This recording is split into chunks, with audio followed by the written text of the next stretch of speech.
What was challenging was how little we know. Efforts to reduce South Carolina's massive number of domestic violence cases took another step forward Tuesday. The South Carolina Domestic Violence Task Force presented the data and information they collected and analyzed during Phase 1. What we saw were counties are all reporting domestic violence differently.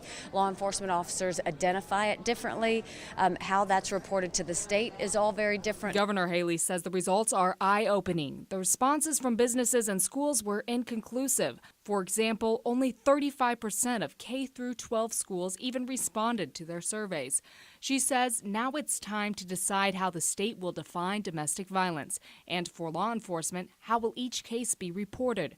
Without those parameters, it's difficult to scale the data for each county. Well, just because their rates are high, that may mean that they're doing a better job of going after the problem. Since the data wasn't reported equally, Sterling says the numbers could be even worse than what we know now. No one's ever really looked at the data like this before. I think what keeps me up at night is all of the unanswered questions that we have. That bothers me. Moving forward, it's time for Phase 2. The task force is focusing on specifying problems at a local and state level and proposing solutions. The next report is due August 6th. In Columbia, Dana Fulton, WACH Fox News.